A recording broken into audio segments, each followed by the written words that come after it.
सूर्य व चंद्र ग्रहों की दान विधि तथा महात्म्य। वैशंपायन जी ने व्यास जी से पूछा कि आपके प्रसाद से ग्रहराज सूर्य का प्रभाव हमने सुना। हे द्विज, अब रवि आदि ग्रहों का साधन हमसे कहो। रवि आदि ग्रह कौन है? उनका संतोष व प्रिय कैसे होता है? वह किस काल में, किस देश में उनका दर्शन कल्याणदायक या अकल्याणदायक होता है? वेद व्यास जी बोले कि जो ग्रह आदिक लोक में है, सब अपने अपने पाप पुण्य भोगते हैं। वह सब विश्व भर के कर्मों के क्षय के लिए समय पर शुभ अशुभ करते हैं। सब जनों में व सब ग्रहों में सूर्य काल के नाशक कहलाते हैं, क्योंकि उन्हीं के उदय अस्त से काल बीतता है।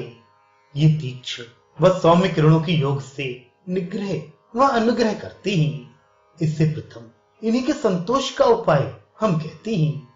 जो अर्क की लकड़ी से या पल्लव से होम करता है, चाहे आकर्षणी इस मंत्र से अथवा प्रथम कहे हुए मूल मंत्र से शांति के लिए घी युक्त आहुति देता है, वह अपना वांछित फल पाता है।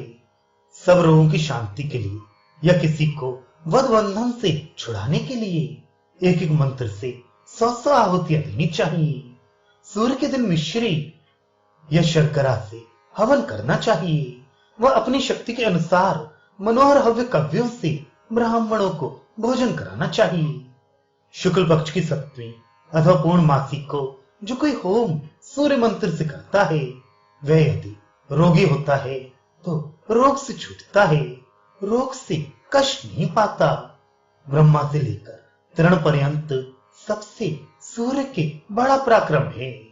सब जनों के प्राण सूर्य ही के अधीन हैं, क्योंकि सब मीठे रस इन्हीं की किरणों से उत्पन्न होते हैं। वह जल भी इन्हीं की किरणों से उत्पन्न होता है। चंद्रमा सबके मन में स्थित रहते हैं, वह सूर्य प्राणों में। ये दोनों प्राणों के साथ ही मृत्यु काल में शरीर के बीच से निकल जाते हैं। चंद्रमा की 16 कलाएं होती हैं।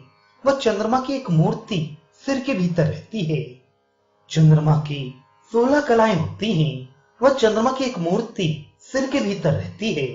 वह दिन रात्रि नीचे को मुख किए एक प्रकार के अमृत की वर्षा करती है। छोटे बड़े जीव जंतु उसी से जीते हैं। वह उसी से सबके बल होता है। वह चंद्रमा पृथ्वी में सब अन्नों के राजा हैं। इससे सबका पालन पोषण अन्न से करते हैं।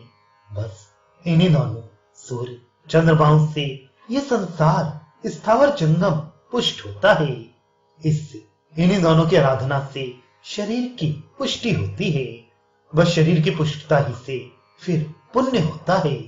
वह शरीर की पुष्टता ही से साधक सर्वदा पवित्र होकर सब कार्य सिद्ध कर लेता है। जो अधम मनुष्य मोह से चंद्रमा की पूजा नहीं करता, उसकी आयु क्षय होती है। वह फिर नरक में पड़ता है। चंद्रमा की स्तुति इन मंत्रों से करनी चाहिए।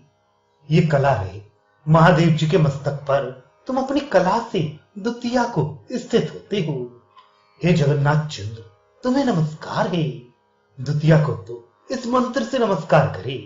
वह अन्य तिथि में भी जो चंद्रमा को इसी मंत्र से नमस्कार करता है, वह भी वांछित फल पाता है।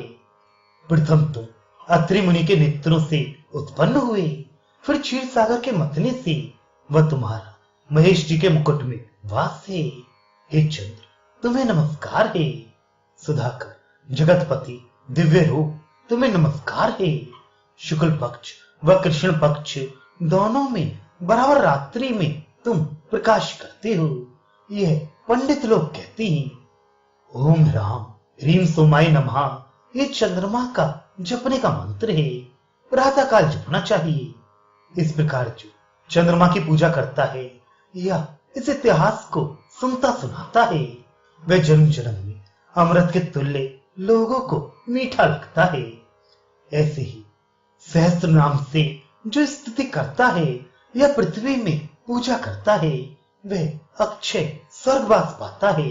फिर वहां से लौटना दुर्लभ हो जाता है।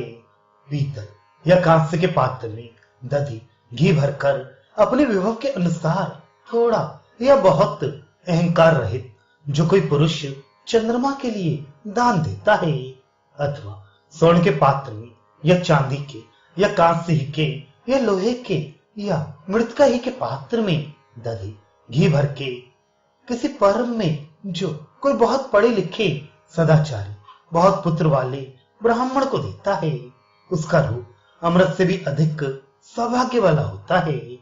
चाहे स्त्री हो या पुरुष, जो भी देता है उसको दुर्भाग्य कभी नहीं होता। परंतु रूप सौभाग्य अच्छे होने के लिए यह मंत्र पढ़ना चाहिए कि रूप सौभाग्य की कामना से हम दधी सहित कांस के पात्र में करके देते हैं, हमको सौभाग्य व रूप दो।